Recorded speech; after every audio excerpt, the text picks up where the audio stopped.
In the gleaming towers of Manhattan, where wealth often dictated worth, Nathan Wells led a double life. By day, he commanded a billion-dollar empire as CEO of Wells Innovations, respected and feared in equal measure. By night, he was simply a father to twin 8-year-old boys who had never known their mother. After years of shallow relationships with women who saw only his wealth, Nathan devised a test, a blind date where he'd pose as a struggling single father. He never expected to meet someone like Elise, brilliant, kind, and genuinely caring. When the bill arrived at the modest diner and he pretended to count crumpled bills, she didn't hesitate to reach for her wallet. That simple gesture would change everything. But as their connection deepened, Nathan's deception grew heavier, a ticking time bomb beneath the foundation of what could be true love. Elise Parker moved through her modest apartment in Boston with the efficient grace of someone who had built her life around precision and care. At 35, she embodied understated elegance, holder-length blonde hair that caught the morning light, intelligent blue eyes that missed nothing, and a smile that appeared rarely but transformed her face when it did.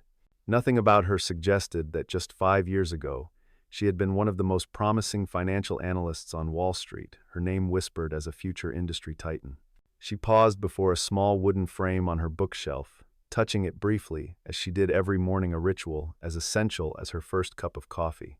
Inside was a yellowed newspaper clipping, announcing her graduation from Harvard Business School, summa cum laude. Beside it lay a handwritten letter, its creases deepened by years of unfolding and refolding. "My dearest Elise," it began in her father's steady handwriting. "Remember that true worth isn't measured in dollars but in difference made." She never read further, the remaining words etched permanently in her heart. The small golden pin beside the letter, her father's treasured possession from his days as a public school teacher, completed what she privately called her reminder of purpose. The modest apartment belied her financial reality. Though she lived simply, her bank accounts told a different story. Her investments, managed with the same brilliance that had once made her a Wall Street prodigy, had quietly multiplied. Yet she drove a 10-year-old sedan, shopped at discount stores, and volunteered weekends at a financial literacy program for low-income families. Her colleagues knew her as dedicated but intensely private, brilliant but humble. Students found her demanding but transformative. Her classes consistently oversubscribed despite her reputation for rigor. The buzzing of her phone interrupted her morning ritual. A text from her best friend, Kate. "Don't you dare cancel tonight. This guy seems perfect divorced. 2 kids, math teacher. Normal, decent, exactly what you need after 5 years of self-imposed exile from dating." Elise smiled despite herself. Kate's persistent matchmaking was both irritating and touching. After a string of disastrous setups, she had low expectations. But she had promised Kate, and Elise Parker never broke promises. 5 years earlier, Elise had been on the fast track at Maxwell Investment Group, the youngest senior analyst in the firm's history. Her ability to predict market movements seemed almost supernatural, earning her the nickname the Oracle among colleagues and the genuine respect of industry veterans 3 decades her senior. That particular Tuesday had begun like any other early morning analysis, client calls, strategy meetings. Nothing hinted at the devastation awaiting her at the afternoon executive committee meeting, where she was scheduled to present her proposal for a revolutionary new investment algorithm. The boardroom had been filled with the usual suspects, gray-haired men in expensive suits, a scattering of women who had fought twice as hard for their seats at the table. Alexander Reynolds, the firm's managing director and Elise's mentor, had welcomed her with his characteristic warm smile. "Show us the future, Elise," he'd said, gesturing toward the presentation screen.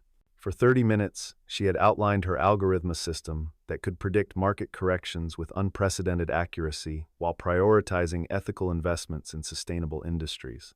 The questions that followed had been pointed but engaged, exactly what she'd expected from the sharpest minds in finance. Then Reynolds had leaned forward with that fatherly smile she'd trusted for 3 years. "Brilliant as always, Elise. Truly groundbreaking. There's just one small issue." He'd paused, making a show of consulting his notes. "This algorithm looks remarkably similar to one our team has been developing internally. The team led by James, actually."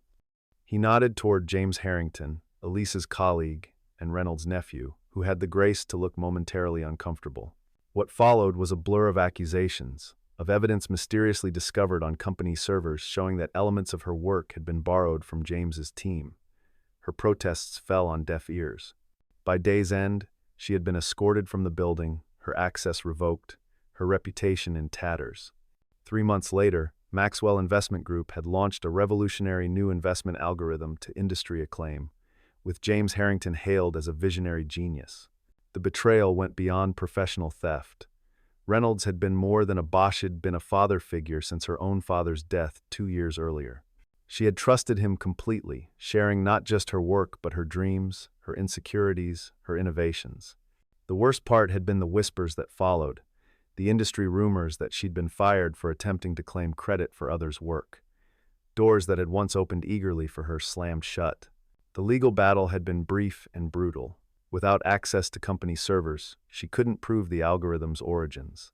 Her savings evaporated into legal fees until her attorney gently suggested they accept the settlement, a modest sum, in exchange for her silence and a non-admission of wrongdoing from Maxwell.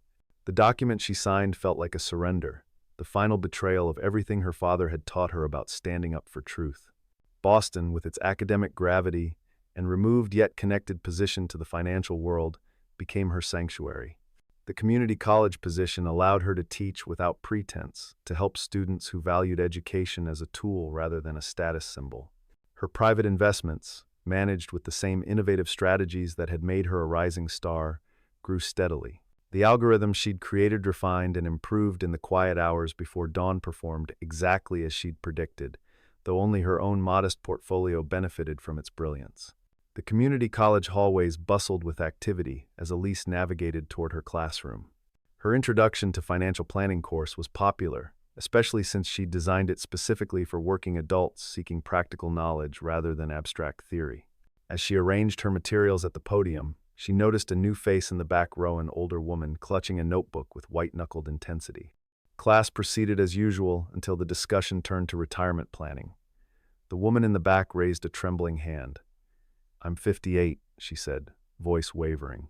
"My husband died last year, and I just discovered he left me with $90,000 in credit card debt. I have no savings. Is it even possible to recover at my age?" The classroom fell silent. In that moment, Elise made a decision that would set the day's events in motion. "What's your name?" she asked gently. "Margaret," the woman replied. "Margaret, would you be willing to stay after class? I think your situation deserves more attention than we can give it in this setting." The woman nodded gratefully, and Elise continued the lesson, her mind already formulating strategies for Margaret's financial recovery. What Elise couldn't know was that among her students that day sat a young reporter from the Boston Chronicle, working on a series about educational approaches to the financial literacy crisis. The reporter watched with growing interest as Elise transformed complex financial concepts into accessible wisdom, noting the particular attention she gave to ethical considerations in financial planning and unusual focus in entry-level courses. That afternoon, as Elise prepared for her evening classes, the department chair appeared at her door with an unexpected visitor, Lawrence Grant, dean of the prestigious economics department at Boston University. "Professor Grant was quite insistent on meeting you," the department chair explained, barely concealing his excitement at having such a distinguished visitor. Grant, a towering figure in both physical stature and academic reputation, studied Elise with undisguised curiosity. "I attended your guest lecture at the Economic Policy Symposium last month," he explained. "Your analysis of market manipulation patterns was illuminating. It reminded me of work I reviewed several years ago from a rising star at Maxwell Investment Group, an analyst who mysteriously disappeared from the financial world." Elise maintained her composed expression with effort. "Financial analysis was a previous career. I prefer teaching now." "Interesting career transition," Grant mused. "We're hosting a panel next week on ethical investing. Our keynote speaker canceled unexpectedly. I'd like you to take their place."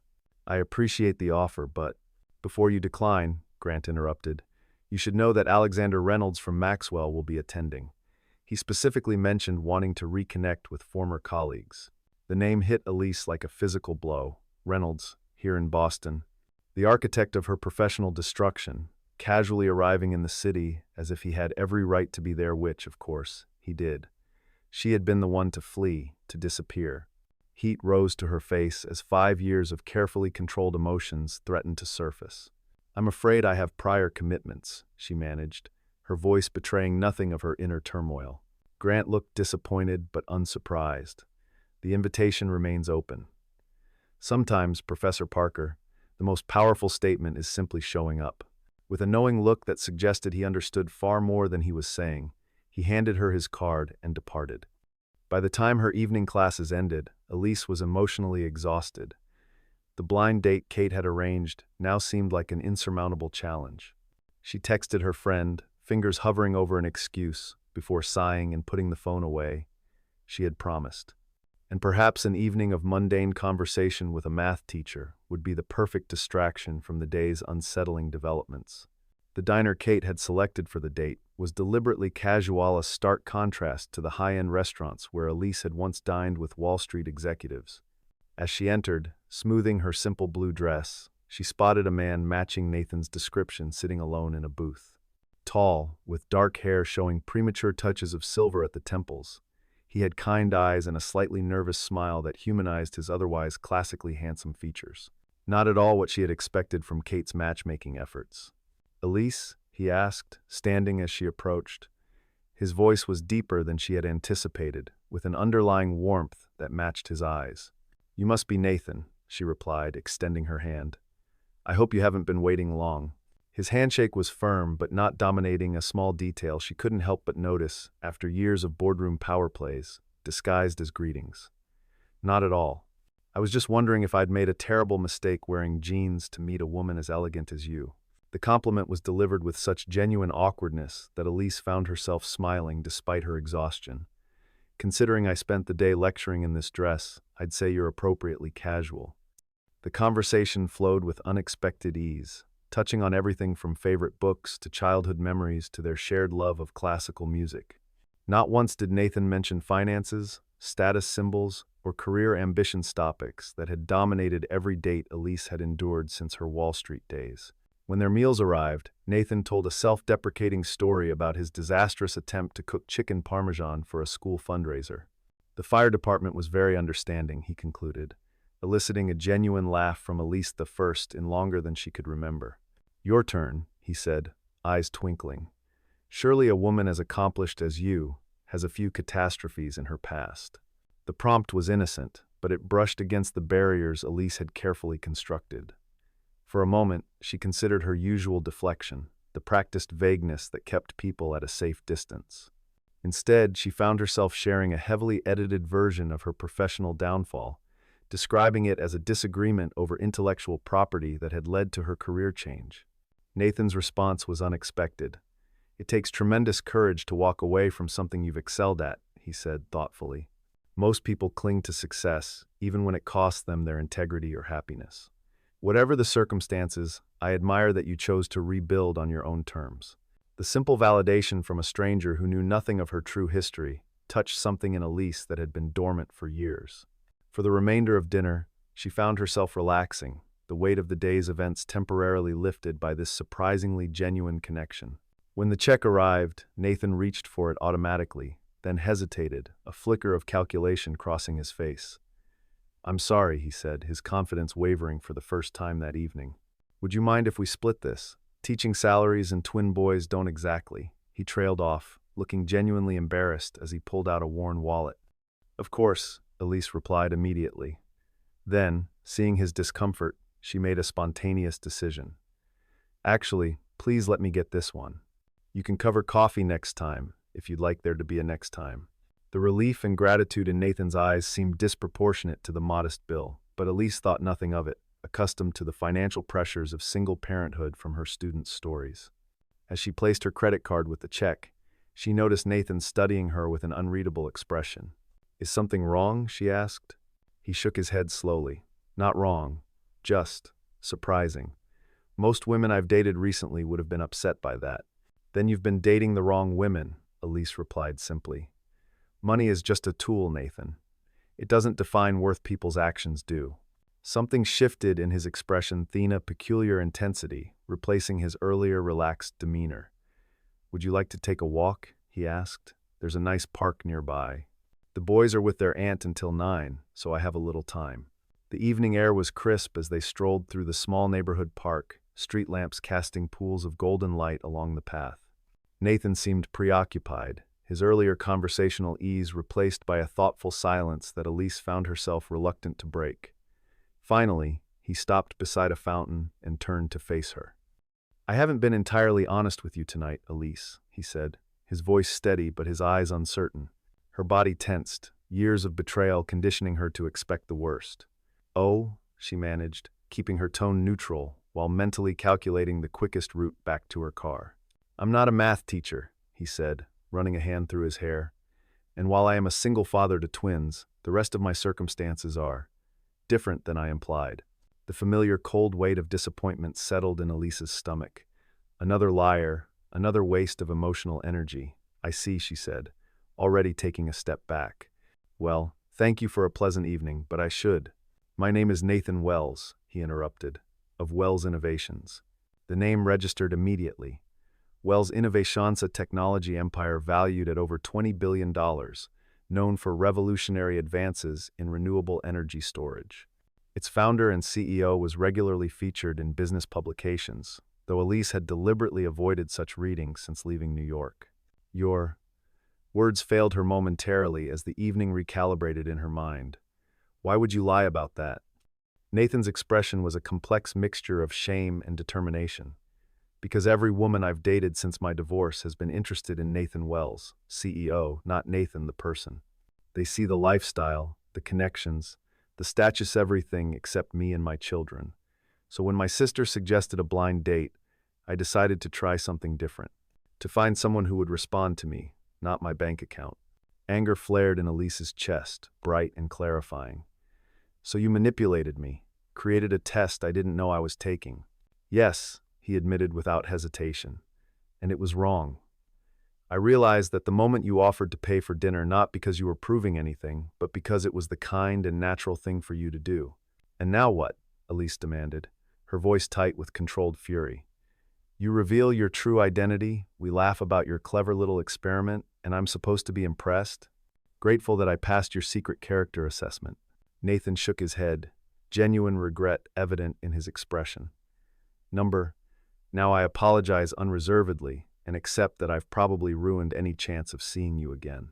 Which is a shame, because for the first time in years, I met someone I could actually talk to, someone who saw me as a person rather than a balance sheet." The irony was almost too much to bear.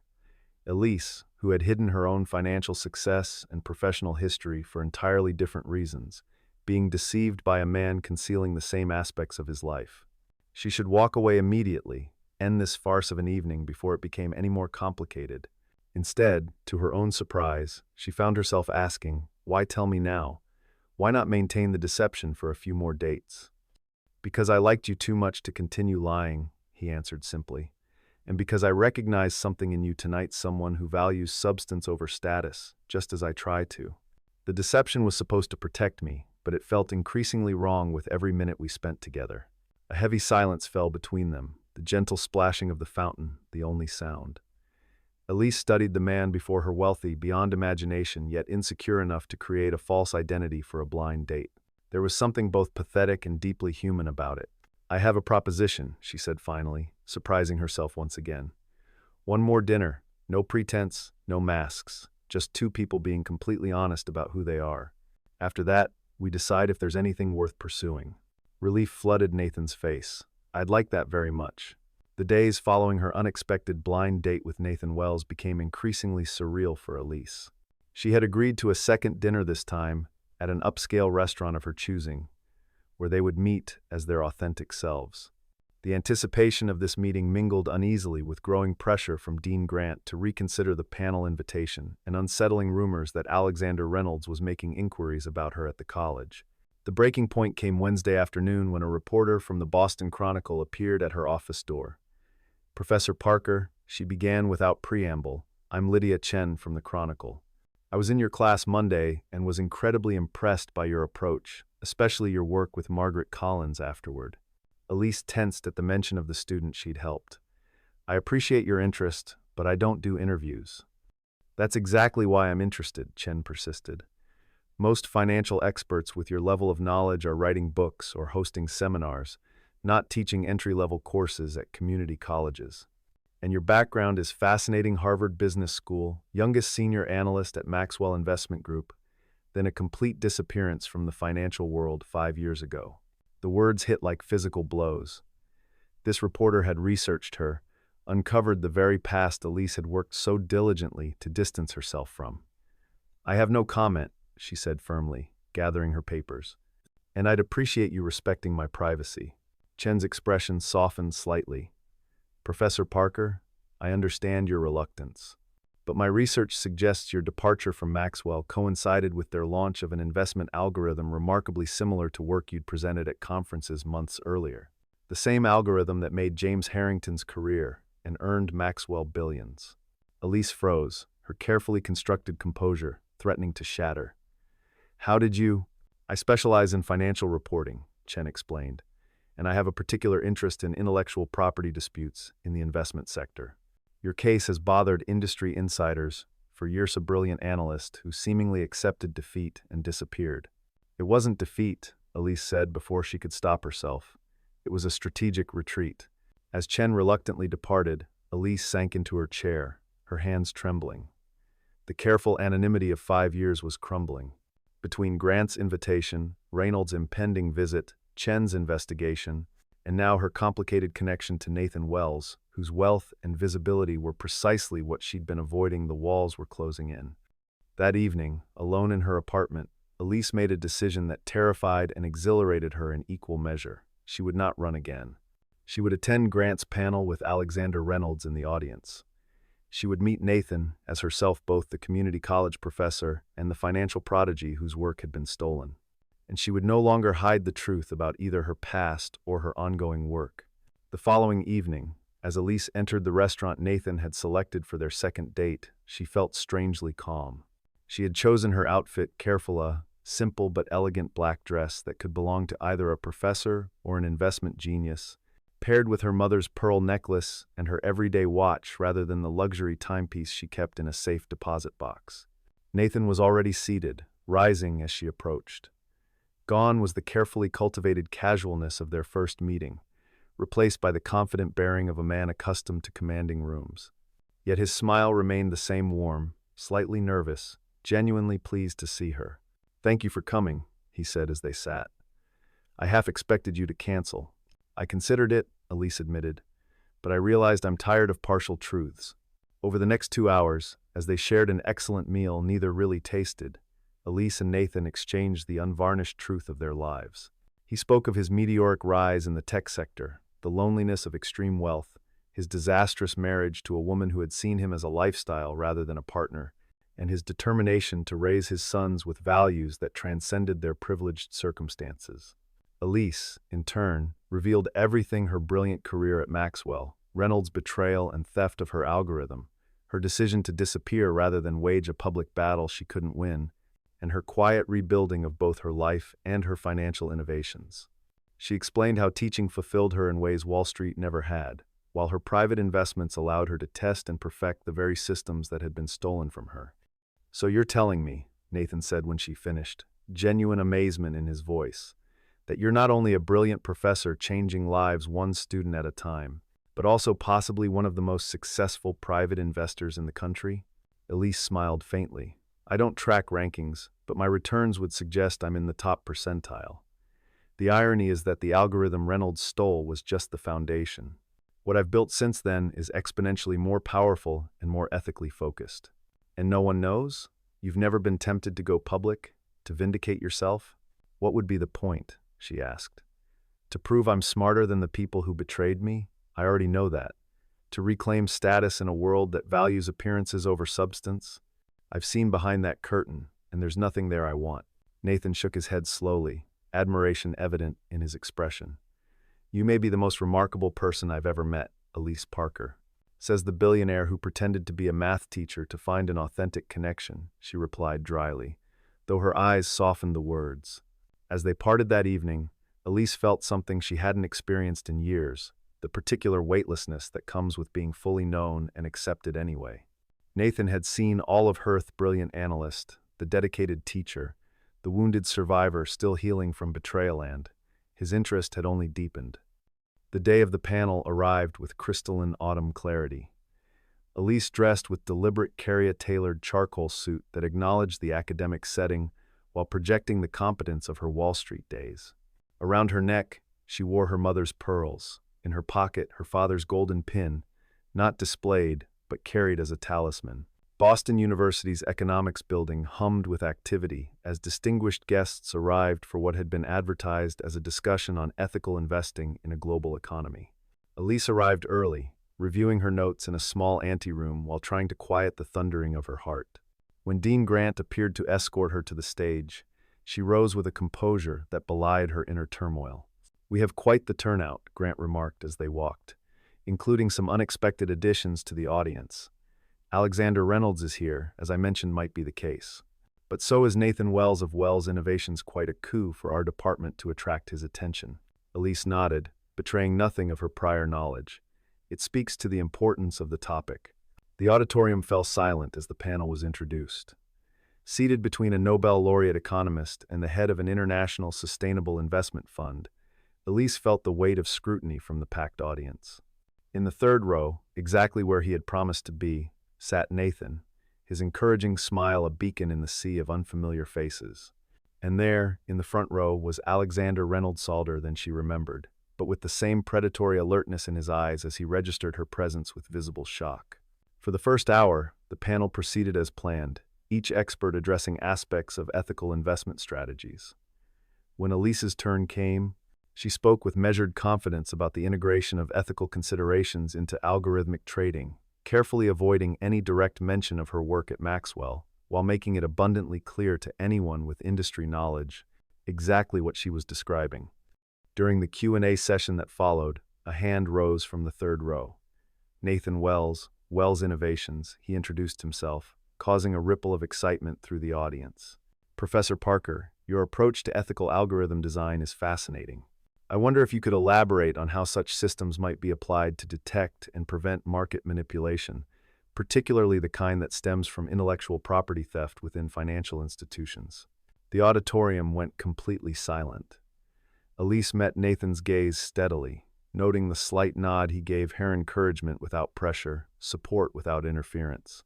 She then allowed her eyes to drift deliberately to Reynolds in the front row, whose face had gone rigid with recognition of the trap closing around him. "An excellent question, Mr. Wells," she replied, her voice clear and unwavering. "Market manipulation often begins internally, when those with power exploit those with ideas. The algorithms I've developed in recent years are particularly adept at identifying patterns of theft and credit misappropriation. In fact, they can retrospectively analyze past market events to identify cases where sudden innovations by one party mysteriously followed the removal of another party who had presented similar concepts months earlier." Reynolds shifted uncomfortably in his seat as whispers began to circulate through the audience. Financial journalists in attendance were already making connections, their expressions alert with the scent of a story. "Fascinating," Nathan continued, playing his role perfectly. "Wells Innovations would be very interested in discussing potential applications of your work, particularly since our due diligence reveals that certain widely used algorithms in the industry bear striking similarities to theoretical frameworks you presented at conferences before joining the academic world." The moderator, sensing the undercurrents but not fully grasping their significance, attempted to move to another question. But Reynolds was already on his feet, his composure cracking visibly as he pushed toward the exit. Several journalists followed, cameras flashing as the once mighty Maxwell executive fled the very public reckoning he had never expected to face. As the panel concluded, and audience members surged forward to speak with the presenters, Elise found herself surrounded by financial reporters, academic colleagues, and industry representatives, all suddenly very interested in the quiet professor who had just sent Alexander Reynolds running from a room. Through the crowd, she caught Nathan's eye. He remained seated, making no move to approach, giving her space to navigate this moment of transformation on her own terms. Later, as the auditorium emptied and the buzz of conversation faded, Elise found Nathan waiting in the hallway. "You were magnificent," he said simply.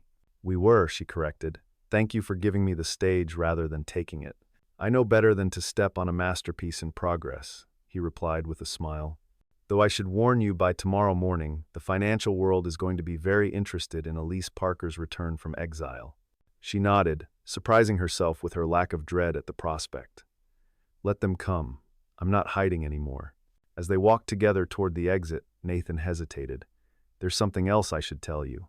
While you were speaking, I had my team initiate proceedings against Maxwell for patent infringement using evidence we've been quietly gathering since I first heard rumors about your situation last year. Elise stopped, staring at him in disbelief. You knew who I was before our date? Nathan shook his head quickly. Not at all. I knew about the Maxwell scandal. It's legendary in certain circles. But I had no idea the brilliant analyst they'd cheated was now teaching at a community college in Boston. Finding you was pure chance or fate, if you believe in such things. And the lawsuit is legitimate and will proceed regardless of what happens between us, he said firmly. Reynolds and Maxwell should be held accountable. The damages, if we win, will go to a foundation supporting ethics in business education. I thought you might have some ideas about how to structure that. Elise felt something unfamiliar rising in her chest, a lightness, a sense of possibilities opening rather than closing. For 5 years, she had defined herself by what she had lost, by the need to hide and protect what remained. Now, standing beside a man who had seen her at her most vulnerable and found strength rather than weakness, she glimpsed a different future, one where her past became a foundation rather than a limitation. I might have a few ideas, she said softly. 3 months later, the headline in the Financial Times read, Maxwell Investment Group settles landmark, IP theft case. Agrees to $1 billion payment to Ethics Foundation. The accompanying photograph showed Nathan and Elise at the announcement, professional but undeniably together, her simple elegance a stark contrast to the power suits surrounding them. What the photograph didn't show was the golden pin now permanently affixed to Elise's lapel, her father's reminder that true worth isn't measured in dollars but in difference made. Or the fact that she still taught her community college classes, refusing to abandon the students who had been part of her healing. Or that Nathan's twins now had a standing Sunday morning pancake date with the woman who had paid for dinner when she thought their father couldn't afford it and who continued to see the man beneath the money even after learning the truth. In a world obsessed with appearance, they had found each other through truth, painful, complicated, beautiful truth. And in that truth, they had both finally found home. Some battles are won not with power, but with dignity. If you were her, would you forgive?